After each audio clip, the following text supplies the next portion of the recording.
Bismillahirrahmanirrahim. Assalamualaikum warahmatullahi wabarakatuh. Perkenalkan, saya Muhammad Aswar dari Angkatan 8 Kelompok 4, peserta pelatihan dasar CPNS tahun 2021, instansi Kantor Pertanahan Kabupaten Buton Selatan.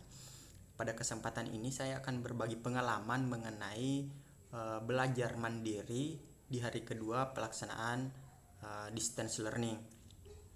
Jadi pada hari ini kebetulan saya memfokuskan pemahaman saya dengan membaca modul-modul yang berkaitan dengan wawasan kebangsaan dan nilai bela negara, begitu pula dengan isu-isu kontemporer.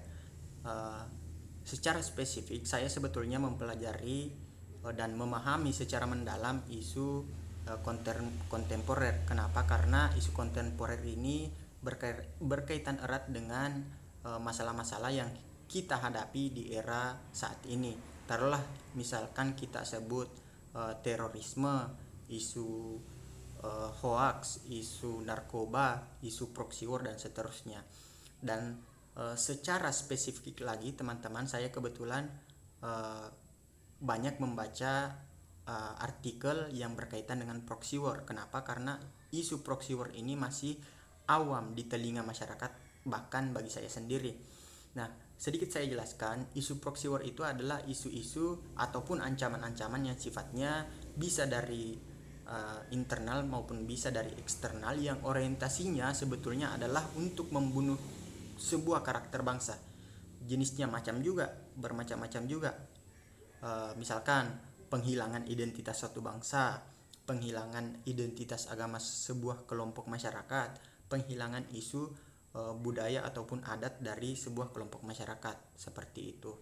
Nah, selain daripada itu, saya juga sedikit belajar mengenai bagaimana sebenarnya kita mengantisipasi masalah proxy war.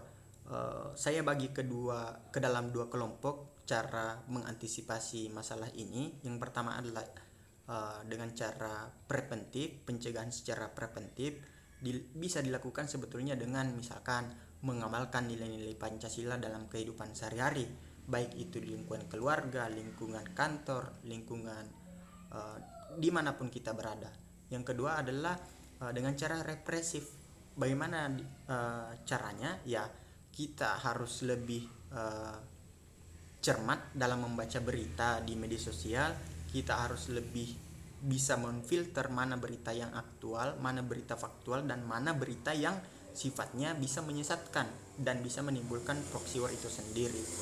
Nah, isu proxy war ini cukup menarik untuk kita semua dan menjadi modal dasar sebenarnya bagi calon aparatur sipil negara untuk bagaimana caranya menjaga keutuhan bangsa, menjaga keutuhan NKRI, menjaga keutuhan Pancasila,